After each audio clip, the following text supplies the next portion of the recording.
Bismillahirrahmanirrahim. Assalamualaikum warahmatullahi wabarakatuh.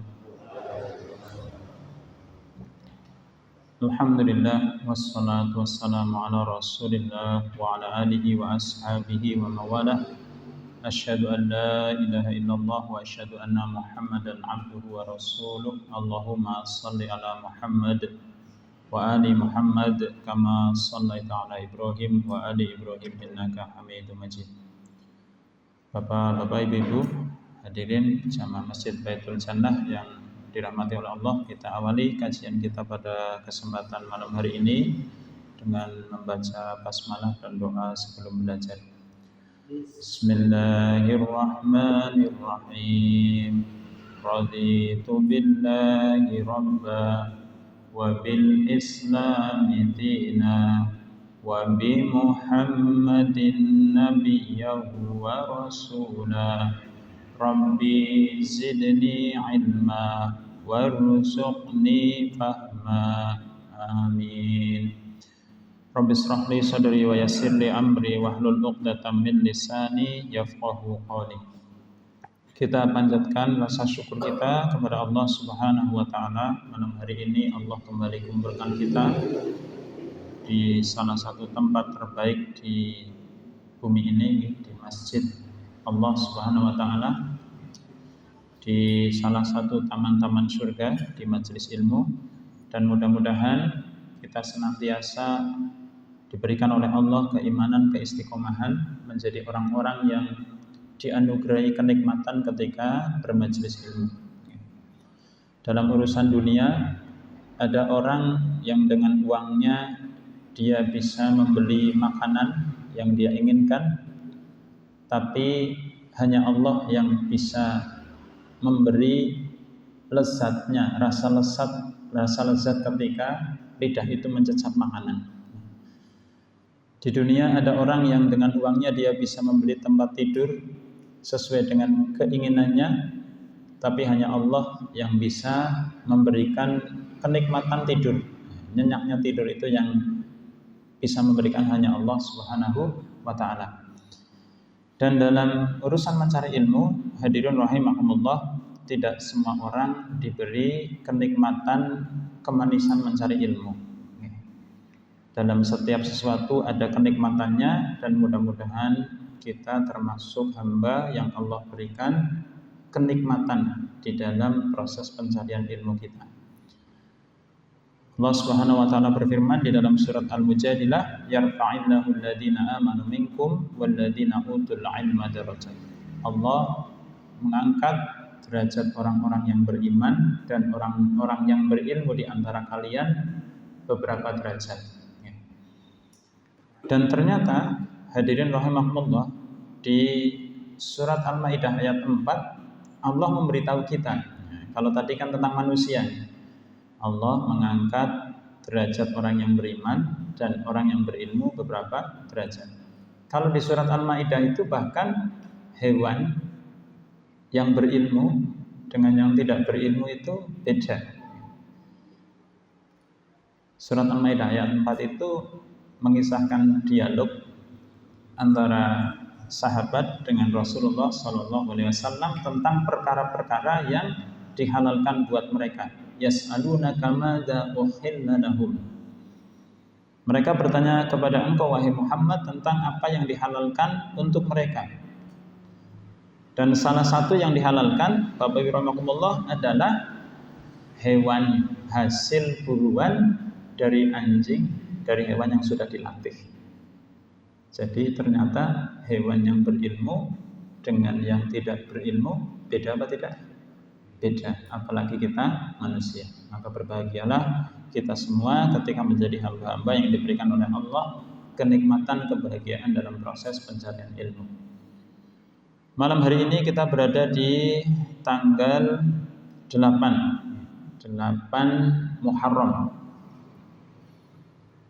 Gegap gempita tahun baru Islam itu tidak seperti gegap gempita tahun baru Masehi.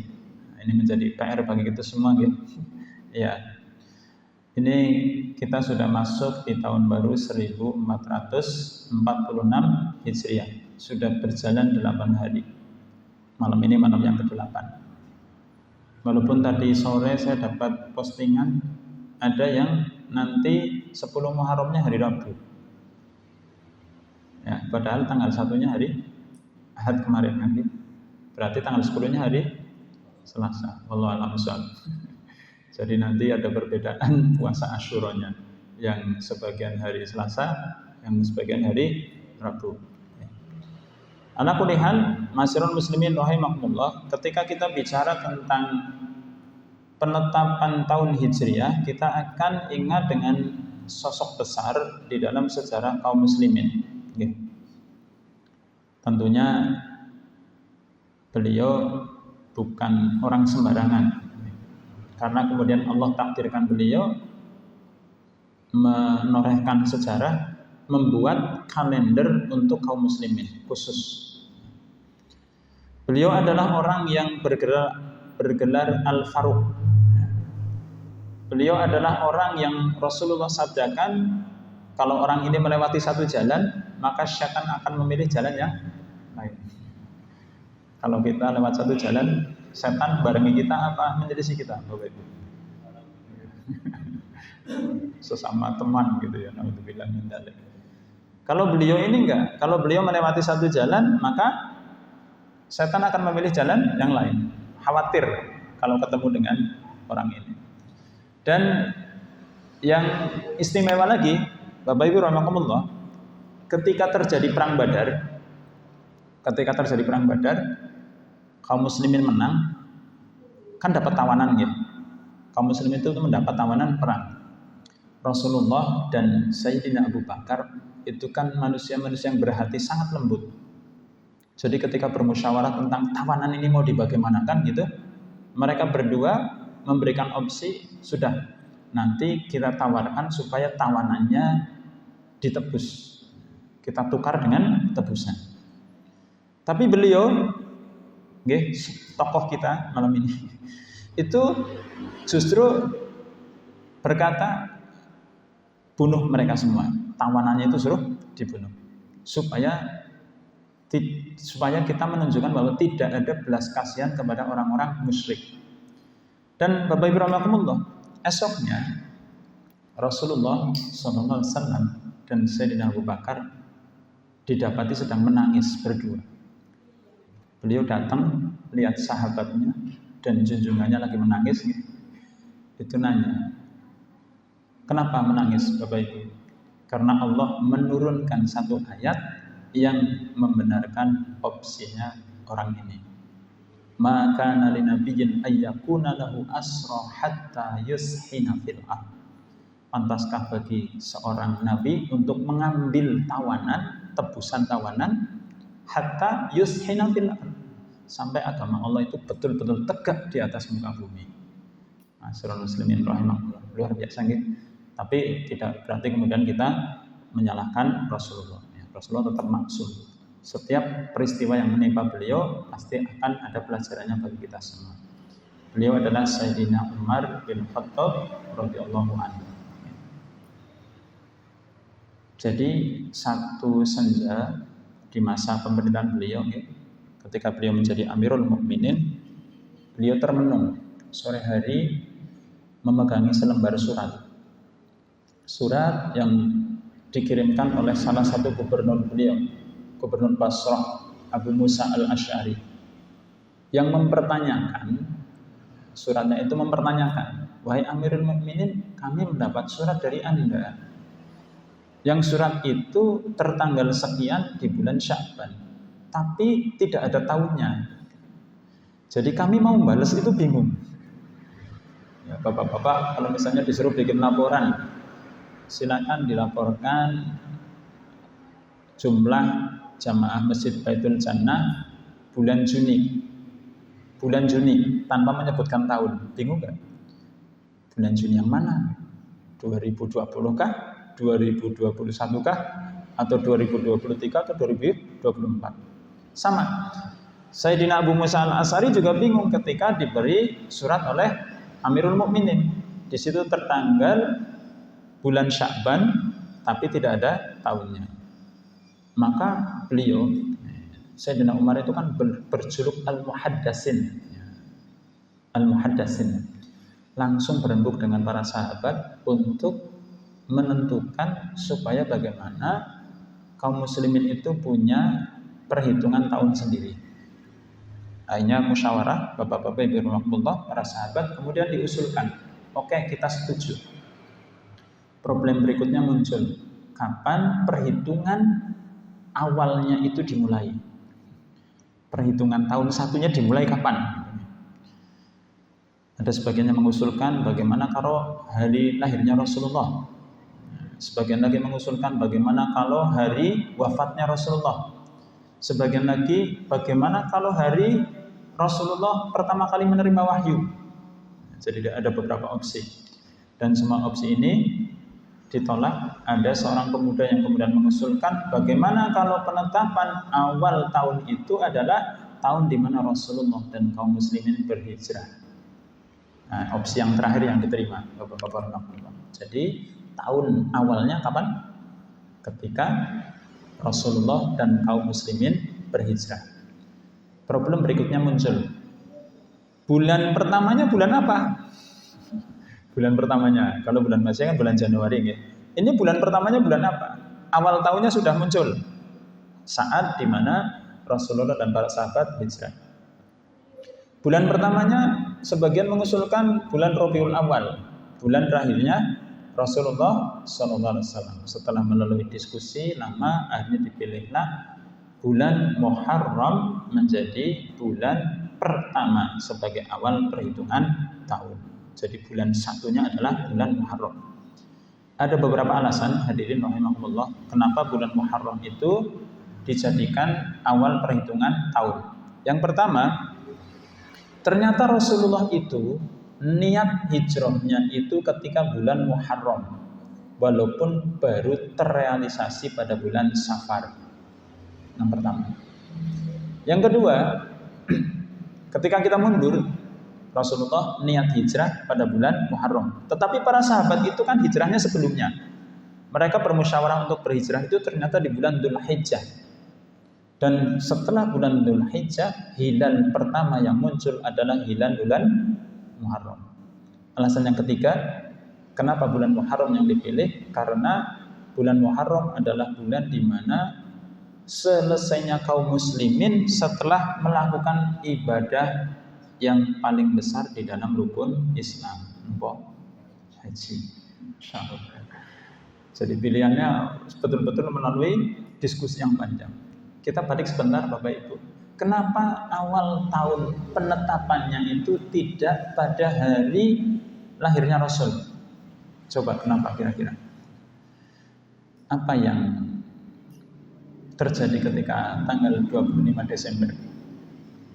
Ya, yang kita dilarang mengucapkan selamat hari raya Anu. Hari itu kan mereka memperingati hari lahirnya anak Tuhan. Jadi kaum muslimin tidak mau diselisih. Kalau hari lahir Rasulullah dijadikan sebagai awal penetapan tahun, maka seperti orang Nasrani. Kenapa tidak hari wafatnya? Ternyata orang-orang Majusi itu menjadikan hari wafatnya raja-raja mereka sebagai awal penetapan tahun. Akhirnya yang terpilih adalah hari di mana Rasulullah, waktu di mana Rasulullah dan kaum muslimin melakukan hijrah. Masyarul muslimin rahimakumullah, ketika kita berbicara bulan haram, Allah Subhanahu wa taala berfirman di dalam surat At-Taubah ayat 36, A'udzu billahi minasyaitonir rajim, inna 'iddatasy syuhuri 'indallahi 12 syahran fi kitabillahi yauma khalaqas samawati wal arda minha arba'atun hurum. Sesungguhnya hitungan bulan di sisi Allah adalah sebanyak 12 bulan. Bulan itu ada 12, kemudian minha arba'atun hurum. Di antara ke-12 bulan itu ada 4 bulan haram. Bulan haram itu maksudnya bulan apa, Bapak-bapak, Ibu-ibu? Haram di situ maksudnya artinya apa? Nanti kita jadi tahu ada sesuatu yang di sebagian orang Indonesia salah kaprah. Ketika datang bulan Ramadan, ada sebagian yang mari kita sambut datangnya bulan suci Ramadan. Okay. Kalau bulan haram itu artinya bulan suci, yang ternyata 4 bulan haram itu adalah 3 beriringan, Dzulqa'dah, Dzulhijjah dan Muharram, yang satunya adalah Rajab. Di situ ada Ramadannya atau tidak? Tidak. Jadi sebutan bulan suci untuk bulan Ramadan itu sebutan yang kurang tepat, karena bulan suci itu hanya ada 4. Bulan Dzulqa'dah, Dzulhijjah, Muharram dan bulan Rajab. Gitu nggih, Bapak Ibu rahimahumullah. Kenapa bulan Muharram itu dimuliakan, Bapak Ibu rahimahumullah? Dan ternyata di antara keempat bulan haram itu, yang paling mulia adalah bulan Muharram. Sampai dia dijuluki Syahrullah, bulannya Allah. Bapak Ibu rahimahumullah, apapun yang dilekatkan dengan nama Allah di situ menjadi mulia, ya. Buku, kitab, kalau digandeng dengan nama Allah menjadi kitab Allah. Rumah, ketika digabung dengan Allah menjadi rumah Allah, ya. Tapi ada dulu seorang bangsawan, kan kalau pemimpin Islam itu kan julukannya Khalifatullah, gitu ya. Ada juga sahabat yang julukannya Saifullah, gitu. Ini ada pimpinan tapi dia zalim. Nanya sama ulama, itu biar nama saya itu ada nama Allahnya gimana? Terus dikasih nama, kalau jenengan namanya Na'udzubillah. Ya, jadi tidak semua yang disandingkan dengan nama Allah itu menjadi mulia, kan? Dan kalau Na'udzubillah kan diteruskan jadi ngeri, ini. Bapak Ibu rahimahumullah, bulan Muharram itu kan sebentar lagi tanggal 10 kita disunahkan untuk melakukan puasa, puasa Asyura. Ini nanti saya lebih menekankan kepada sejarahnya karena sangat menarik, Bapak Ibu. Di tanggal 10 itu kan ketika Rasulullah rawuh di Madinah menjumpai orang-orang Yahudi sedang melakukan puasa. Terus beliau bertanya, mereka muasani apa nih? Gitu kan. Dijawab bahwa pada orang-orang Yahudi itu ini hari di mana Musa ditolong oleh Allah. Hari di mana pasukannya Fir'aun ditenggelamkan. Jadi kami sebagai wujud syukurnya itu berpuasa. Dan ini kan menjadi sunnah nih Bapak Ibu. Salah satu bentuk syukurnya kita adalah dengan berpuasa. Ya. Kemudian Rasulullah bersabda, "Au kama qala, kami lebih berhak atas Musa daripada kalian." Kami lebih berhak atas Musa. Coba Bapak Ibu, apa bedanya keimanan orang Yahudi dan Nasrani dalam urusan iman kepada Rasul dengan keimanan kita sebagai kaum muslimin dengan keimanan kepada Rasul? Bedanya apa? Bedanya apa? Kalau orang Yahudi dan Nasrani itu hanya meyakini Nabi dan Rasul mereka saja. Kalau kita, kaum muslimin, kita meyakini iman kepada Rasulullah SAW sekaligus iman kepada Rasul-Rasul mereka juga. Kita mengimani Nabi Isa bin Maryam.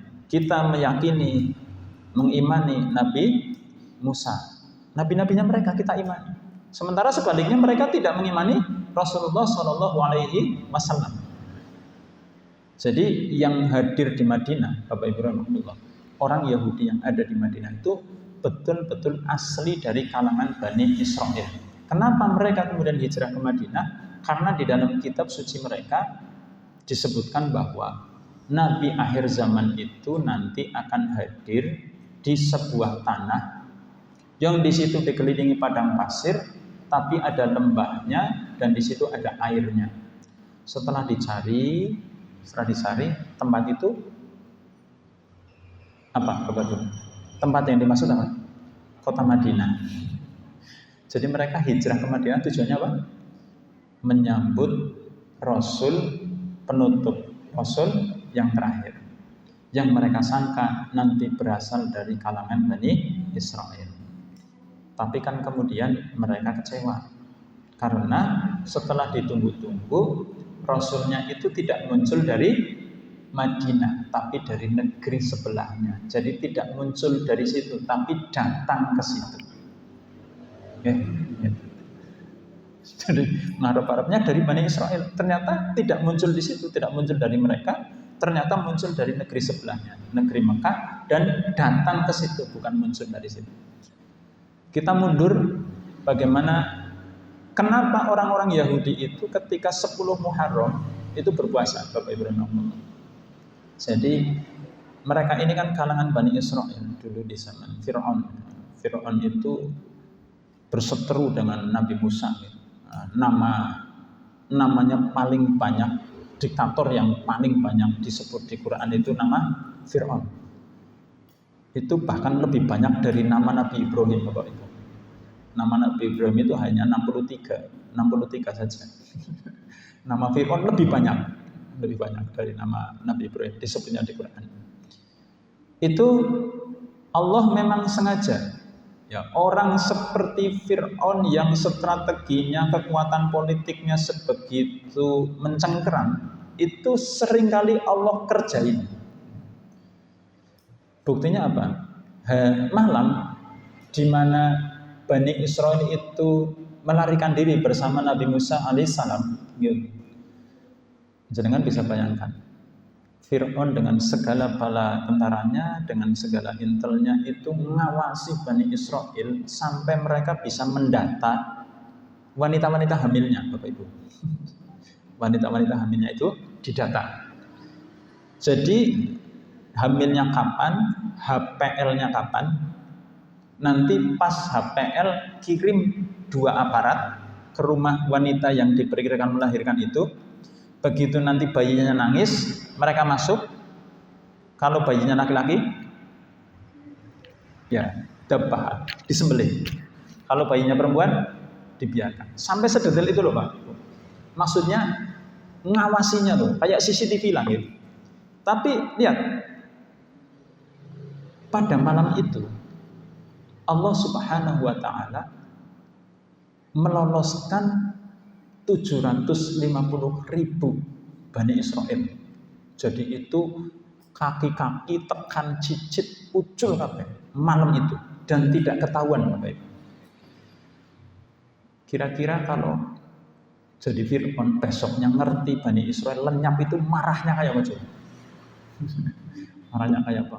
Maka dia kemudian sesumbar. Yang sesumbarnya ini nanti justru kemudian menjadi senjata makan tuan. Karena jumlahnya tadi Bani Israel yang lolos berapa, Bapak Ibu? 750.000. Saya juga nggak kebayang loh. Mesir waktu itu bisa isi warga sebanyak itu. Saat itu loh ya. Maka Fir'aun sesumbar.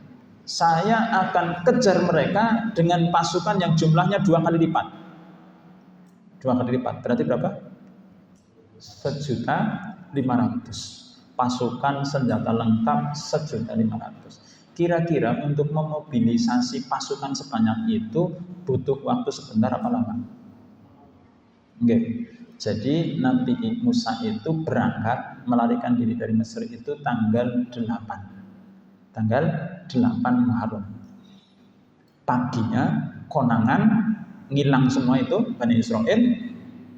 Fir'aun laknatullah alaih itu langsung memobilisasi pasukan. Butuh waktu sebentar apa lama? Karena jumlahnya harus 1.500.000 2 kali lipat, maka butuh waktu yang lama. Oke. Sudah sampai malam, sudah siap Bapak Ibu. Dia sesumbar lagi. Besok kita akan kejar Musa Gasik ketika pas ayam berkokok. Berarti malam berapa? Malam berapanya itu? Malam 9, oke? Malam 9. Malam 9. Apa tadi? Kita akan kejar Musa Gasik kita bangun pas ayam berkokok. Jadi versinya Fir'aun dan bala tentaranya, bangun pas ayam berkokok itu gasik. Berarti biasanya bangunnya jam berapa? Ayo Bapak Ibu. Okay. Dan Allah Subhanahu wa taala dengan kekuasaannya malam itu memerintahkan kepada seluruh ayam di Mesir untuk tidak berkokok. Keren nggak Bapak Ibu? Karena syaratnya tadi apa? Ketika ayam berkokok. Masya Allah. Kebayang nggak? Berarti bangunnya siang apa kasik? Itu kira-kira Fir'aun kalau tidur ada berani yang bangunin nggak? Oh nggak ada. Nggak ada. Ditunggu sampai bangun sendiri kan? Begitu bangun mencah-mencah lagi. Marah dia. Akhirnya singkat cerita dikejar pasukannya mengejar pasukan Nabi Musa. Kan lama berarti nggih. Jedanya kan lama nih, udah 2 hari nih perjalanan. Cuman ini kan pasukan lengkap, Pak. Ada sekitar 200.000 pasukan kavalerinya berkuda, Bapak Ibu.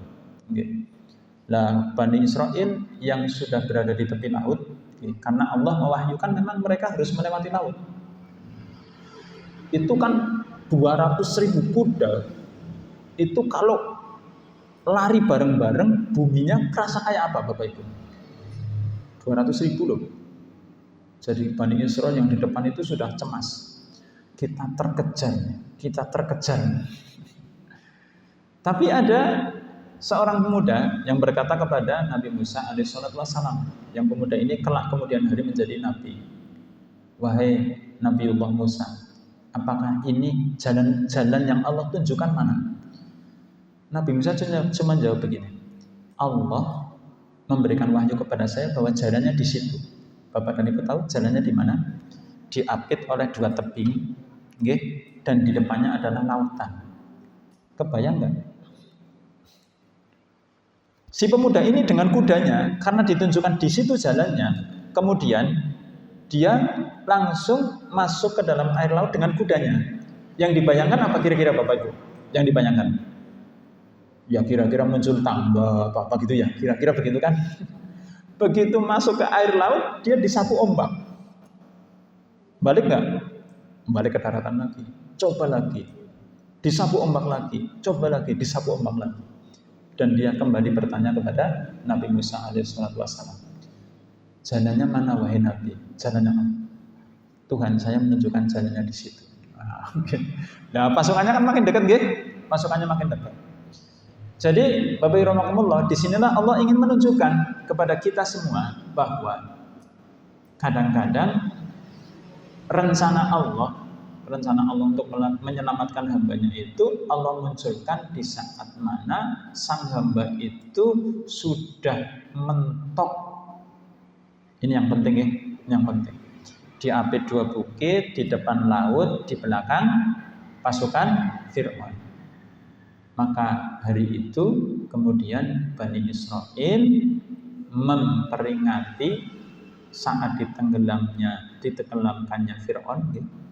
Karena setelah itu Nabi Musa diberi wahyu oleh Allah untuk memukulkan tongkatnya ke lautan. Tiba-tiba muncul jalan di tengah laut. Oke.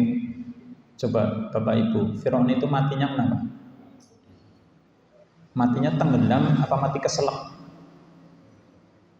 Laut itu, definisi laut itu berapa meter airnya? Yang dinamakan laut itu minimal itu 100 meter. 100 antara 200 baru disebut laut kedalamannya.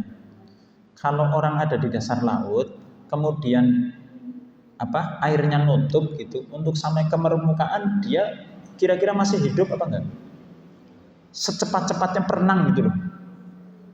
Dan air yang diselemi itu bukan air tenang, air 2 sisi air yang digabungkan menjadi satu, seret gitu ya. Bapak itu kalau dengar cerita tentang tsunami Aceh dulu itu ngeri sekali Pak. Kekuatan airnya, kecepatannya itu yang menyapu daratan Aceh itu Masya Allah ratusan kilometer per jam. Makanya apa saja ke bawah. Sampai ada kapal besar kan yang dibawa oleh air yang sampai hari ini jadi monumen. Kapal laut dibawa ke daratan gitu.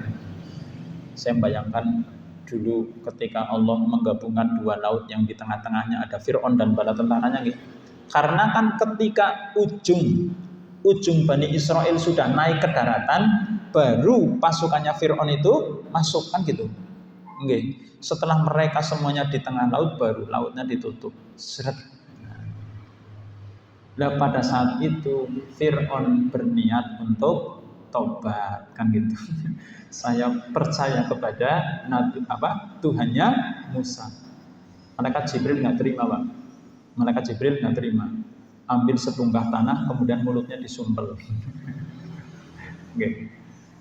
Nah, Bapak Ibu rahimakumullah, itulah kenapa di tanggal 10 Muharram kemudian Bani Israel melaksanakan puasa. Jadi pertolongan yang Allah berikan itu betul-betul pertolongan yang di luar nalar gitu.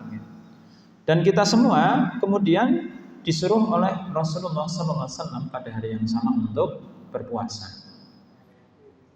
Jadi ketika kita berpuasa di hari Asyura, Bapak Ibu rahimakumullah, Rasulullah menyebut bahwa puasa di hari Asyura itu pahalanya yukaffiru sanata al-madiyah wa su'ila an shaumi yaumi Asyura faqala yukaffiru sanata al-madiyah.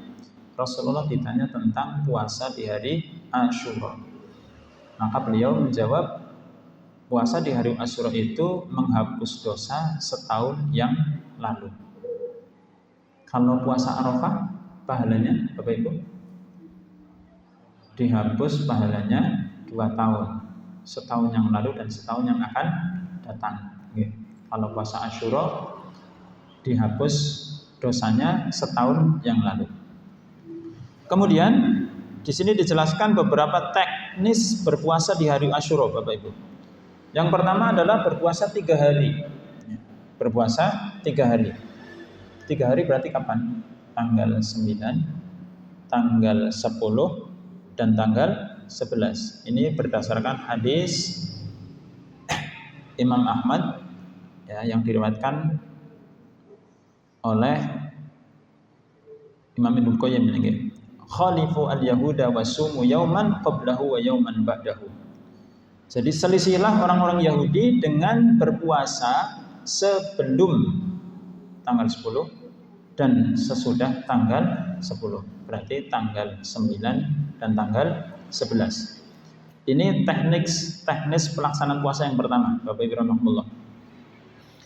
Kemudian berikutnya cara berpuasa pada tanggal 10 Muharram adalah berpuasa pada tanggal 9 dan 10. Dan inilah yang menjadi kesepakatan mayoritas kaum muslimin. Shoma Rasulullah sallallahu alaihi wasallam yauma Asyura wa amara bi siyamihi qalu ya Rasulullah innahu yaumu tu'azzimuhu al-yahudu wan nasara faqala Rasulullah sallallahu alaihi wasallam fa idza kana al-'amu muqbilu insyaallah sumna al-yawma at-tasi'a qala falam ya'til 'amu al-muqbilu hatta tuwfiya Rasulullah sallallahu alaihi wasallam. Rasulullah SAW berpuasa pada hari Asyura dan kemudian memerintahkan sahabat juga untuk melakukan hal yang sama. Nah, kemudian Rasulullah tahu bahwa orang-orang Yahudi juga melakukan puasa pada hari yang sama. Maka kemudian Rasulullah bersabda, jika tahun depan masih kita jumpai, maka kita akan mendahului mereka berpuasa pada hari ke-9. Tapi takdir Allah mendahului Rasulullah SAW. Beliau tidak sampai tahun depan kemudian wafat. Okay. Kemudian yang ketiga, Bapak Ibu, berpuasa pada tanggal 10 Muharramnya saja. 10 Muharramnya saja. Berkata Al-Hafidz di dalam kitab Fathul Bari, puasa Asyura mempunyai 3 tingkatan. Yang terendah berpuasa sehari saja. Tingkatan di atasnya ditambah puasa pada tanggal 9 dan tingkatan di atasnya ditambah puasa pada tanggal 9 dan 11. Monggo nanti Bapak Ibu mau memilih yang mana teknisnya, nggih. Semuanya ada dasarnya, semuanya ada sanadnya. Nggih. Mau tanggal 9, 10 dan 11 ada dasarnya. Mau tanggal 9 dan 10 juga ada dasarnya, mau tanggal 10 saja juga ada dasarnya. kita jangan sampai menempatkan persoalan fikih seperti persoalan akidah. Persoalan fikih itu adalah pilihan dalil. Ya, saya ngambil dalil yang mana. Tapi kalau persoalan akidah itu persoalan hitam putih, persoalan benar dan salah. Seperti tadi saya sampaikan, ada yang menetapkan hari Asyuranya hari Rabu, kan gitu nggih. Ya monggo. Itu pilihan mereka. Seperti kita kemarin Dzulhijjahnya kan berbeda nggih. Ya, ada yang Dzulhijjahnya 10 Dzulhijjahnya kemarin, kalau di sini hari Senin nggih. Ahad. Hari Ahad, ada yang hari Senin. Ya monggo, masing-masing punya dasar. Kita tidak usah berselisih dalam urusan fikih karena masing-masing punya dalil. Bapak rahimahullah. Jadi itu sekilas tentang sejarah penetapan tahun baru Hijriah, kemudian kemuliaan bulan Muharram. Dan Bapak rahimahullah, ada beberapa ibrah tentang penetapan tahun baru Hijriah ini nggih. Yang pertama adalah kalender Hijriah itu ditetapkan berdasarkan ijma' sahabat. Berdasarkan ijma'. Dan kita tahu bahwa ijma' itu merupakan dalil qat'i yang diakui di dalam Islam. Yang paling tinggi kan Al-Quran ya. Yang kedua As-Sunnah. Berikutnya ijma' para sahabat, kesepakatan para sahabat. Kenapa bisa menjadi dalil qat'i Bapak Ibu? Karena para sahabat tidak mungkin bersepakat di dalam hal kemaksiatan. Tidak mungkin. Kemudian yang kedua Bapak Ibu, sistem penanggalan yang dipakai oleh para sahabat adalah bulan Qamariyah. Hal ini diketahui dari surat Umar bin Khattab yang ditulis untuk Abu Musa al-Asy'ari. Di situ tertulis bulan Sya'ban, hanya tidak diketahui tahunnya. Dan inilah rahmat Allah bagi kita Bapak Ibu. Coba, apa beda perhitungan kalender matahari dengan kalender bulan? Matahari itu Bapak Ibu, tanggal 1-nya bulan Masehi dengan tanggal 10-nya sama nggak bentuk mataharinya? Apa bentuk matahari di tanggal 1 dengan tanggal 10 beda? Sama kan? Enggak, sama, bentuknya sama. Tapi apakah sama bentuk bulan di tanggal 1 dengan tanggal 10 atau tanggal 14? Sama apa tidak? Nah, di situ. Disitulah kenapa Rasulullah bersabda, sumu liru'yatihi waftiru liru'yatihi. Berpuasalah kalian ketika melihat bulan dan berbukalah kalian ketika melihat bulan. Kenapa? Karena bentuk masing-masing bulan di setiap tanggal itu berbeda. Orang yang ahli bisa mengamati ini tanggal sekian hanya dengan mengamati bentuknya. Oke. Kemudian berikutnya Bapak Ibu rahimahullah, para sahabat menjadikan kalender Hijriah sebagai acuan penanggalan dalam urusan kehidupan mereka. Nah ini yang kemudian hari ini kaum muslimin belum bisa menetapkan kalender Hijriah sebagai tanggalan dalam mengurusi urusan kehidupan kita. Kita masih memakai penanggalan Masehi. Gitu. Ini PR bagi kita semua gitu, Bapak Ibu. Kira-kira ngalami enggak saat dimana kalender Islam menjadi penanggalan kita dalam urusan dunia? Kira-kira ngalami enggak? Allahul a'lam, masyaallah. Kemudian kalender Hijrah merupakan syiar Islam yang membedakannya dengan agama-agama yang lain.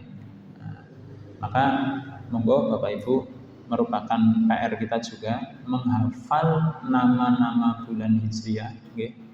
Karena kalau panjenengan menghafal nama-nama bulan Masehi itu keperluannya apa? Januari, Februari, Maret, April, urusannya apa biasanya? Tanggal 1 gajian, tanggal 2 nyauri kasbon, tanggal 10 bayar SPP anak, tanggal 15 gajiannya habis, nanti kasbon lagi gitu ya. Kan gitu. Ini kan bulan-bulan yang memusingkan sebagian kaum muslimin ini Bapak Ibu, terutama yang muda-muda yang anaknya baru pada masuk sekolah ya. Ada yang anaknya masuk sekolah bareng-bareng, satunya SD, satunya SMP, satunya SMA. semuanya bayar daftar ulang, semuanya itu kan mandan pusing ya. Kalau bapak-bapak yang rawuh di sini kan sudah berlalu pusingnya ya Pak. Sudah tinggal mikiri ibadah ya. Ya. Sudah tinggal mikir ibadah. Nah, kalau kita menghafalkan bulan Hijriah itu urusannya dengan ibadah. Kalau bulan Masehi urusannya dengan dunia, kalau bulan Hijriah dengan ibadah. Nah, maka kita perlu sekali menghafal nama-nama bulan Hijriah. Mudah-mudahan sudah hafal semua nggih. Bulan pertama adalah bulan, sudah hafal kan? Belum. Rumusnya kan gampang. Sudah saya kasih ya pertemuan yang lalu. Rumusnya itu Bapak Ibu, panjenengan di sebelah kanan rumah itu punya tetangga 3, namanya Pak Musa, Roro dan Juju. Kenapa? Musa, Roro dan Juju. Yang sebelah kiri ada juga 3 tetangga, namanya Rosa, Rosa dan Dudu. Musa itu singkatan dari Muharram dan Safar. Musa, Muharram dan Safar. Roro, Rabiul Awal dan Rabiul Akhir. Juju, Jumadil Awal dan Jumadil Akhir. Itu udah hafal sebentar. Musa, Roro, Juju, Muharram, Safar, Rabiul Awal, Rabiul Akhir, Jumadil Awal, Jumadil Akhir. Bapak-bapak langsung bisa jawab. Apa nama bulan ke-6 bulan Hijriah? Napa coba? Langsung bisa jawab. Jumadil Akhir. Apa nama bulan ketiga? Rabiul Awal. Kan gitu. Musa, Roro, Juju. 1, 2, 3, 4, 5, 6. Yang 7 sampai 12 Rosa, Rosa dan Dudu. Rosa itu singkatan apa? Rojab dan Sya'ban yang pertama. Yang kedua Ramadan dan Syawal. Rosa yang pertama Rojab dan Sya'ban, Rosa yang kedua Ramadan dan Syawal. Dudu Dzulqa'dah dan Dzulhijjah. Sekarang udah bisa jawab. Bulan ke-9 bulan Hijriah napa? Mau disit datang urut namanya. Bulan ke-7-nya kan bulan Rajab. Bulan ke-8-nya Sya'ban. Bulan ke-9-nya berarti Ramadan. Kan gitu. Rosa, Rosa, Dudu. Kan gitu nggih, Bapak Ibu. Coba dari kanan. Saya matur singkatannya, Bapak, Ibu matur ngendika bulannya. Musa. Muharram, Safar gitu jenengan jawab gitu nggih. Musa, Roro, Rabiul Awal, Rabiul Akhir, Juju, Masya Allah. Yang kiri, Rosa, Rojab, Sya'ban. Rosa yang kedua, Ramadan, Syawal. Dudu, Dzulqa'dah, Dzulhijjah. Pas waktunya selesai. Sekali lagi nggih, sekali lagi. Musa, Muharram, Safar, Roro, alhamdulillah, Juju, Rosa, Rojab dulu. Rojab, Sya'ban, Rosa, Ramadan, Syawal, Dudu, Dzulqa'dah, Dzulhijjah. Langsung hafal nama 12 bulan Hijriah. Mudah-mudahan menjadi amal saleh panjenengan semua nggih. Aku qouli hadza wa astaghfiru innahu huwal ghafurur rahim. Kurang lebih mohon maaf. Subhanakallahumma wa bihamdika asyhadu an la ilaha illa anta astaghfiruka wa atubu ilaik. Assalamualaikum warahmatullahi wabarakatuh.